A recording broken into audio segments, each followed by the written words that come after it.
Hello ladies and gentlemen, and welcome back to Let's Play The Legend of Zelda Twilight Princess with me, the Doctor. In the last episode, we de-Twilightified Faron Woods, and came here to the entrance to, the Forest Temple. So without further ado, let's head in.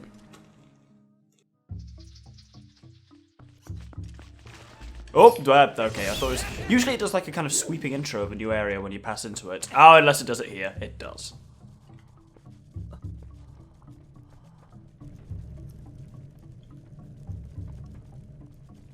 That's what I was looking for.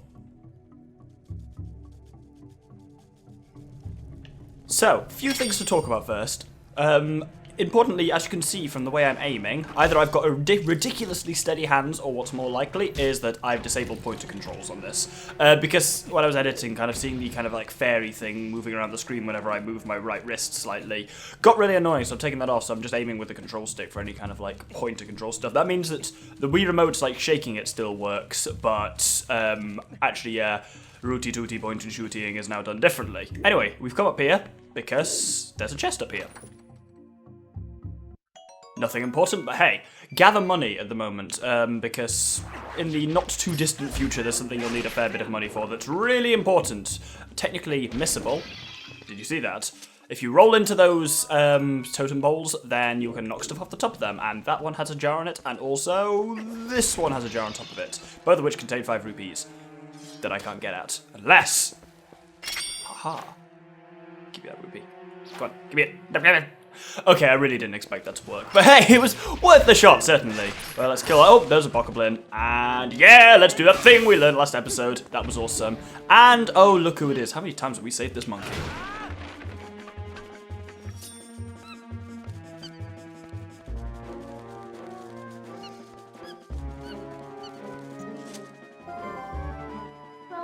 Hey, that's the monkey that stole your lantern. Doesn't it look like she's beckoning you? Aren't you the popular one?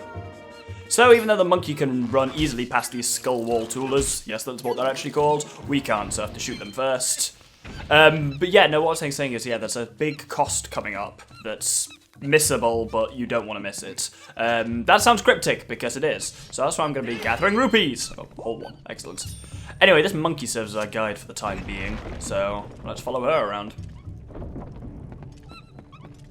Now, first things first, a really cool enemy. A Skulltooler, or Sculpture, or however you call them. And they are seriously, like, freakish looking. This is probably, hey, one of the best designed enemies in any Zelda game, I think. Like, because Skulltooler's in loads of Zelda games and stuff like that, but, oh my god, they just look terrifyingly fantastic in this. Right, this thing here is a bombling. And what it is a creature which, when we hit it, turns into a bomb. We can then pick it up, move it somewhere, put it down, run away, and then... You'll notice these first 5 minutes are really going to be introducing you to all the key concepts for the next couple of episodes. Red Rupee, which are things like bombs, and spiders, and other things, and slingshotting, and the final one we're about to encounter, that's very useful in this dungeon, is... fire! Because we have this kind of like altar-looking thing, and indeed it's got these 4 torches at the corner of them, so if we light the 4 torches... You know what I just did with the bomb? Make sure you've done that before you light the 4th torch. Because otherwise, that platform comes up, and you can't do what I just did. That's 20 rupees you're never going to get back. That's not entirely true, there is a way to do that. But hey, I'll talk about that later. Something important here.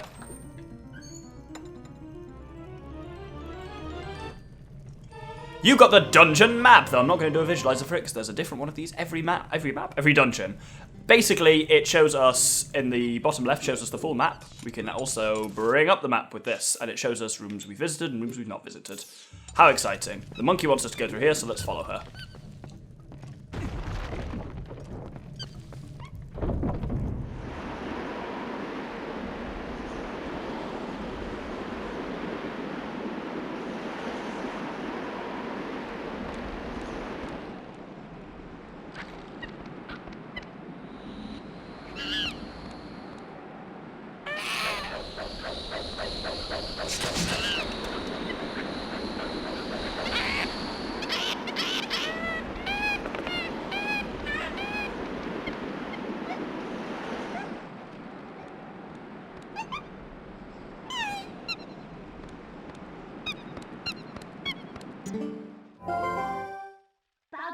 Oh, what's going on? Has there been a monkey fight? Oh no, now we can't go any further. We might as well go back. I don't know what's going on, but it seems like she wants to take you somewhere, so maybe you should just follow her. Man, it's relatively hand-holdy in this first dungeon. Basically, you've just got a guide that you followed through the whole thing. But yeah, if you remember, when we were not spoke to, but listened to this monkey when we were in the Twilight Zone, Twilight Realm, I'm calling it the Twilight Zone, she said something about the boss having gone funny in the head. That gives you a bit more of a real idea of what's going on there. Ah, now, left, you can see from the map is really where we want to go, but to the right, there's another bombling and a bomb wall, so let's take care of that. If you just hit a bombling with your shield, that's enough. Wow, that was smooth. If you hit a bombling with a shield, that's enough to turn them into a bomb. Like, they'll try and attack you and go into... If you just RZ targeting them, then you'll be fine. But yes, behind here is one of the more disturbing items in the game. Observe.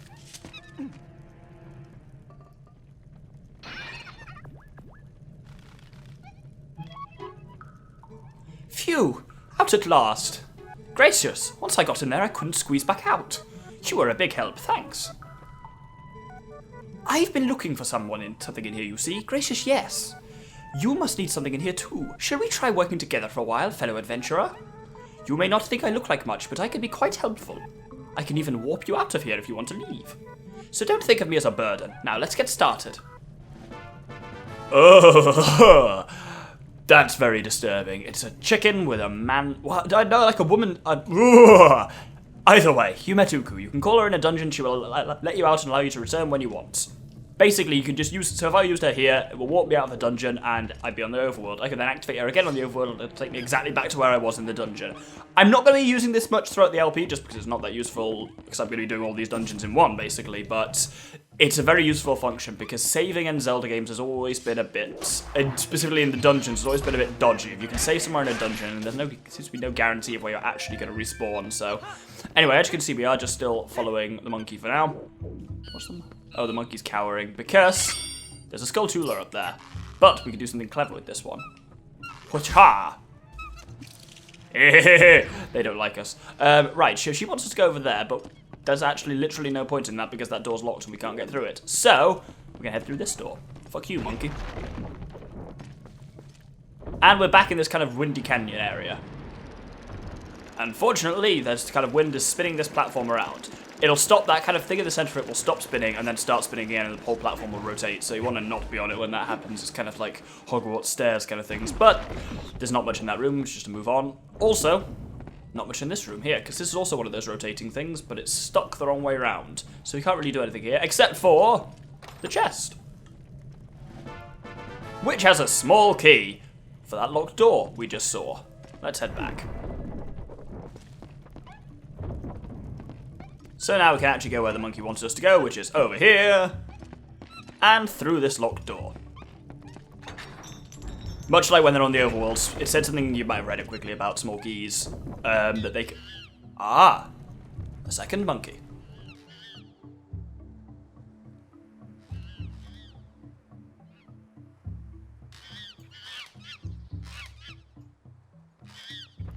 Yeah, what I was going to say is basically, like, say, a small key you got in the overworld in Farron Woods. Oh, smashy, smashy.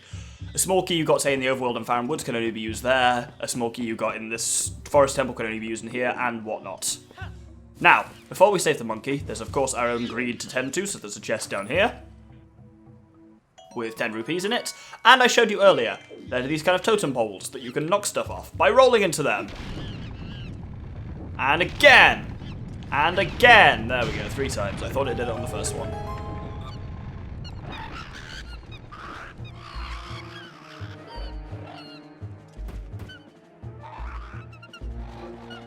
So, some angry bokoblins are attacking. Let's finish them off. Wow. Oh, damn it. I didn't realize they were on the ground. I thought... It's hard to tell whether an enemy's fallen down and, like, waiting for you to do the finishing maneuver or just fallen down and just about to explode and die. Anyway, we now got 2 monkeys, which is good, I guess. So, basically... words. Yeah, they can do that now. That's what I was going to try and explain, but I kind of smeared it pretty badly. Hup, and hup. There we go. Now, with these 2 monkeys, what we just need to do is head back to the kind of main central chamber that we were in before. So, back in this room. Our first monkey, the one with the little flower, positions herself there so we can hop back to the central platform. And then, if we come over here, our new monkey positions himself here. I assume it's a him. I assume they're all males, apart from the one that has a flower in her hair, but hey, that might be completely wrong. Now we can burn through this and enter a new room. Now, this is one of the busier rooms in the temple. There's a lot going on here. Oh, there's these new form of Deku Babas, which I believe actually are called Boko Babas. Because, yes, you can see they do a little thing where they detach once you've kind of killed them. But one kill removes them from their stem, but then they still keep going. But hey, that's them done. Oh, I keep doing that thing by accident, the fancy sword flourish technique. Right, there's this thing over here, which we can't do anything with at the moment, so we're going to ignore. And continue moving up here. There's another one there. That one we can do something with, and I will show you exactly what we can do with it. Because, say I try and jump over it to here.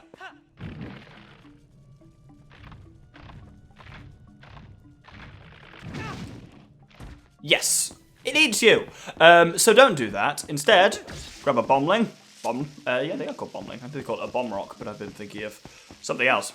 Pikmin, that's what I was thinking of. Throw a bombling into it, it eats that, and then...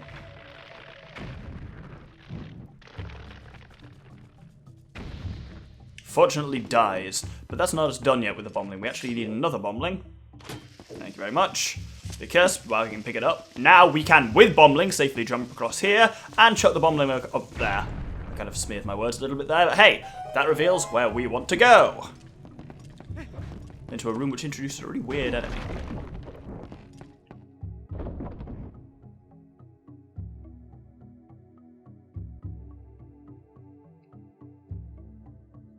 You might be starting to see a little bit of a theme of this dungeon now.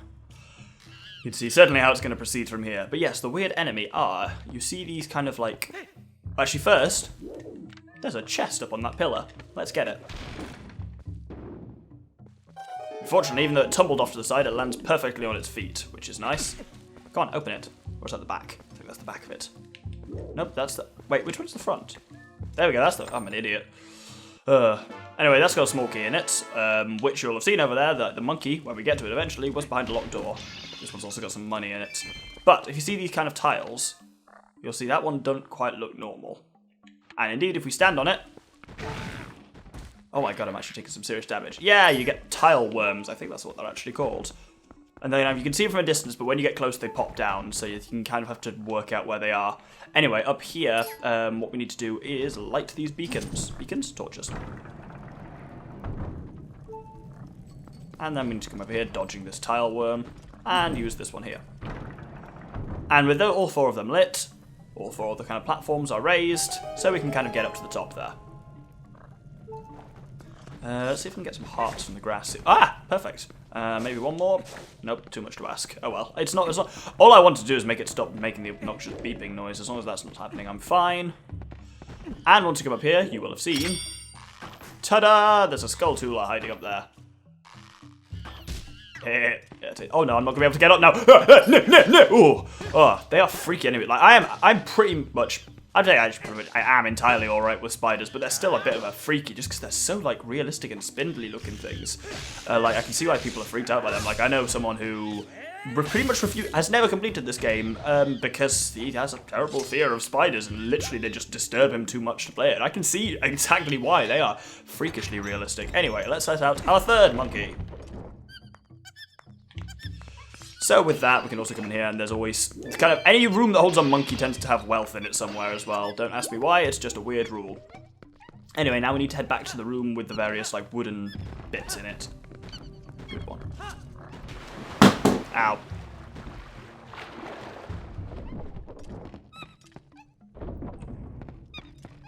So back here, we've actually got a slightly different way we can go back. If we come over here, there's like a vine, and it's got some skull wall tools on it. So let's kill them.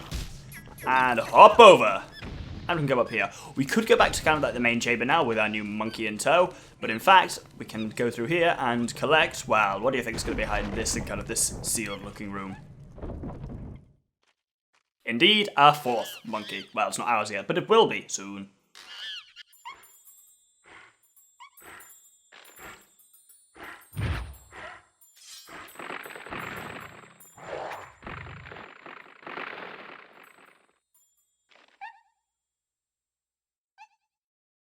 So, this is a new creature, which is never anywhere else in the game at all. This kind of crazy Boko Baba. Why is there no music playing? That's weird. Something's gone wrong here. There should be boss music. Not even boss music, just the standard enemy music should be playing. This is well weird. Oh, this is spooky. Too spooky for me. Right. Anyway, all we're doing is clearly dodging out the way of it and trying to hit it really badly, actually. I need to just stop trying to get jump strikes in and just get normal hits in on it. Ow. Ugh.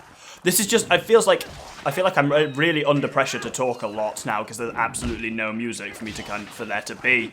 There is no music for there to be. Good one. Anyway, with that dead, just I guess the normal forest temple music starts up again. For some reason, the enemy music just totally did not load there. Anyway, let's go grab a bombling.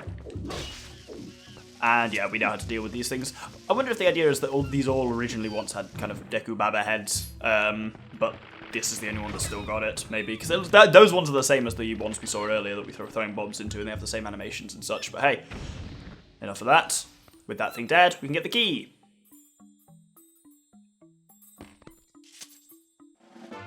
Which, of course, means we can now go over here and unleash another monkey upon the world. That sounds really weird. And as ever, we can loot the area it was in and maybe get some useful stuff. 2 rupees! Excellent, totally worth it. Now, we have 2 monkeys in tow. And we have another 2 back in the central state chamber. And 4 monkeys is actually what we want at the moment. It's actually as many as we can get at the moment. So this is what we needed. But before we head back to the central chamber, there's one more thing we can do. Which is an interesting thing. Because I think it's new to this game. Anyway, there's a bombling here. If we take the bombling, we can chuck it down here. And that was the first one we came across. You can only throw a bombling on it from all the way up here. And as you can see, there's a chest behind it. So, we can now hop down here and get the chest. And this is an interesting concept, which I think is new to this game. Not Pieces of Heart, but the fact of Pieces of Heart being in dungeons. I don't believe that's in other Zelda games. Correct me if I'm wrong, but I don't think... Actually, no, there are definitely some in Wind Waker, I think. Well, maybe they're not. I need to check that. I'll put up on the screen, probably. Anyway, we now have 4 monkeys.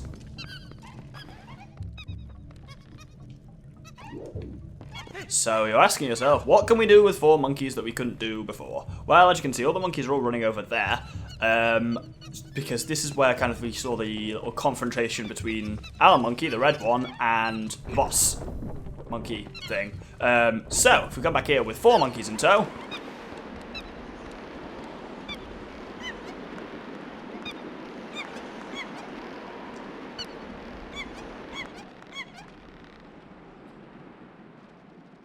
and we can now cross the chasm in potentially the most dangerous way ever. Imagine that terrible scene with Shia LaBeouf in the 4th Indiana Jones film that we don't talk about. That's why we don't talk about Kingdom of the Crystal Skull, ladies and gentlemen.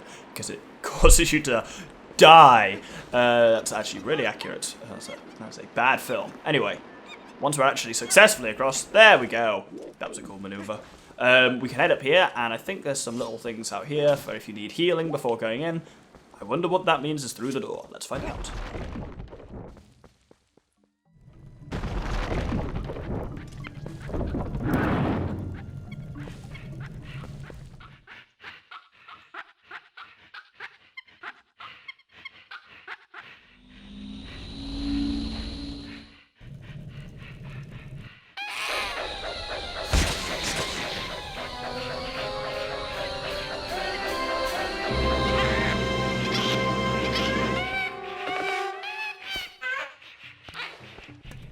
And now we begin against our first mini-boss, who I believe is called Ooccoo. I've been got! Ugh, I've tried to do a spin attack to kill them both, but spin attacks are very unreliable in this. So, he throws the boomerang at us. What we want to do is keep an eye on him. Put my sword away for now. You'll see why in a second. Wait for him to throw the boomerang again. When he does, roll into... Okay, don't do anything, apparently. There's also some fun news from this. There we go. Roll into the totem pole, and you'll destabilize him. His own boomerang will come back, hit him, and he'll be down. And now, attack his buttocks! And when you've done enough of it to him, he will kind of reset a little bit, and the music gets better. Wait for it. So the second phase of this boss battle is basically the same, and it's got some of the best music in the game. But yeah, he's down again, and You can just do a little ball to his ass, and then I think that's it. Yep, that's it.